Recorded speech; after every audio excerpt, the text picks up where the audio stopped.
At the end of the Korean War, a number of freed American POWs came home seemingly brainwashed and espousing communist propaganda. American officials suspected that the soldiers had been subjected to what they thought were new communist mind control techniques. Alarmed by the situation, the newly formed CIA allocated $25 million for psychiatric experiments on human beings. It was the most secret program ever conducted by the CIA in the United States. Patients at psychiatric hospitals, prisoners in federal institutions, and even people in the public were given drugs without their awareness or consent and experimented upon.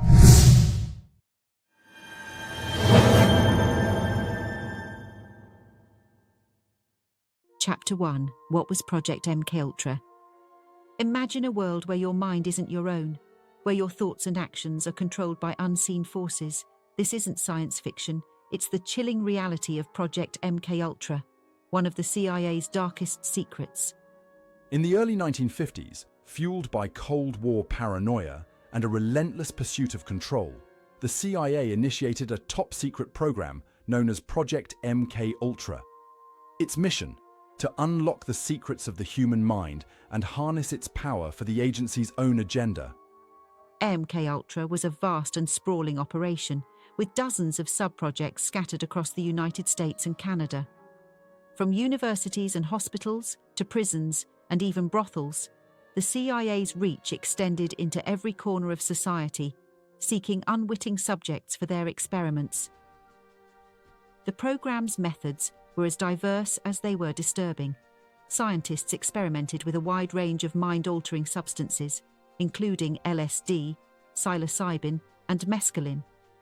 They delved into the realms of hypnosis, sensory deprivation, and electroshock therapy, pushing the boundaries of human endurance in their quest for control.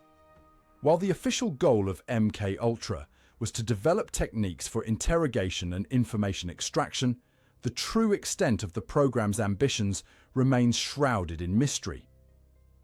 He received 54 high-voltage shock treatments, followed by 54 grand mal seizures. After 27 days of this, they said that they were discouraged because he still had ties to his former life, in that he was asking to see his wife. They decided to give him more Page Russell shock treatments and put him to sleep for another 30 days. Some researchers believe that the CIA sought to create programmable assassins, while others suggest they were attempting to unlock the secrets of psychic phenomena. Whatever their ultimate goals, the methods employed by MKUltra were undeniably unethical and often illegal. Subjects were subjected to horrific abuse, their lives forever scarred by the trauma they endured. In the following chapters, we'll delve deeper into the specific experiments conducted under MKUltra, explore the program's impact on its victims, and uncover the conspiracy theories that continue to surround it. Chapter 2. The purpose and goals of the project. At the heart of Project MKUltra lay a chilling ambition: to harness the power of the human mind for the purposes of espionage, warfare, and social control. The CIA, driven by Cold War anxieties and a desire to maintain global dominance, sought to develop techniques that could manipulate individuals' thoughts, beliefs, and actions. The CIA hoped to discover a substance that could reliably extract information from captured enemies or suspected spies. They experimented with a variety of drugs, including LSD, barbiturates, and amphetamines, in their quest for the perfect truth serum. MKUltra scientists sought to develop techniques for controlling individuals' behavior, turning them into unwitting agents or even assassins. They explored the use of hypnosis, suggestion, and subliminal messaging to implant commands and manipulate thoughts. The CIA's most ambitious goal was to create Manchurian Candidates, individuals who could be programmed to carry out specific tasks without their knowledge or consent. They envisioned sleeper agents who could be activated at a moment's notice, carrying out acts of sabotage, assassination, or espionage. These goals, while seemingly fantastical, were pursued with deadly seriousness by the CIA. They poured millions of dollars into research, recruiting scientists, psychologists, and even criminals to assist in their efforts. But as we'll discover in the following chapters, the methods employed by MKUltra were far from ethical, and the program's legacy continues to haunt us to this day. Chapter 3: Experiments and Sub-Projects. Project MKUltra wasn't a single experiment, but rather a sprawling network of over 150 sub-projects, each with its own sinister objectives. These experiments often involved unwitting participants, ranging from prisoners and mental patients to unsuspecting members of the general public. One of the most notorious sub-projects was Operation Midnight Climax. In this disturbing operation, the CIA transformed safe houses into brothels, luring unsuspecting men with the promise of free-flowing drinks and companionship. Unbeknownst to them, these men were being dosed with LSD and other psychoactive substances, while CIA agents observed their behavior from behind two-way mirrors. The purpose of Operation Midnight Climax was to study the effects of LSD on sexual behavior and explore its potential as a truth serum. The agency hoped to gain insights into how to manipulate and control individuals through their desires and inhibitions. But Operation Midnight Climax was just the tip of the iceberg. Other sub-projects focused on a wide range of mind control techniques. Sub-Project 68, for example, aimed to develop methods for brainwashing and erasing memories, while Sub-Project 136 explored the use of biological agents to manipulate behavior. MKUltra's experiments also extended to the animal kingdom. Sub-Project 44 investigated the effects of drugs and psychological techniques on animals, with the hope of eventually applying these methods to humans. Another common practice was the hosting and observing of LSD-induced parties with live music.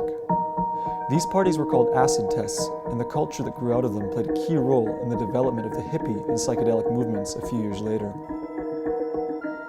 However, some of the most damaging experiments occurred at the Allen Memorial Institute in Montreal, Canada. There, under the direction of infamous Scottish-American psychiatrist Dr. Ewan Cameron, unsuspecting patients, many of whom had common ailments such as postpartum depression, were experimented on with aggressive drug cocktails and extreme techniques. My father was a victim of Dr. Cameron. He was a 27-year-old, healthy skier, canoeer, very athletic, and he had asthma. They told him if he went to the Allen Memorial, they could cure his asthma. My father, Charles, was a patient of Dr. Cameron's. He had a trigeminal neuralgia, it's called, where there's a pain in the temple that radiates into the jaw that apparently is excruciatingly painful. They told him that it was psychosomatic, which it's not, but in those days, what did they know? So they sent him to a shrink. This shrink that he went to was working with Cameron, although we didn't know. So he put my father right into the program. I was having trouble with my parents. My father and my stepmother decided to put me in the Allen Memorial Institute. They had no idea what went on in there. I was 16 when I was there. The full extent of MKUltra's experiments remains shrouded in secrecy, as many records were destroyed in 1973.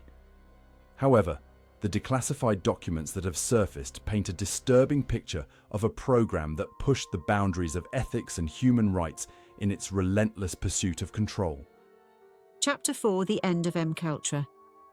As the 1960s drew to a close, the dark cloud of Project MKUltra began to unravel. Growing public scrutiny, internal dissent within the CIA, and a shifting political landscape all contributed to the program's eventual demise. In 1973, amidst the Watergate scandal and increasing skepticism towards government agencies, CIA Director Richard Helms ordered the destruction of most MKUltra records. This attempt to erase the program's history was a desperate act to protect the agency from public outrage and potential legal repercussions. However, Helms's order was not entirely successful.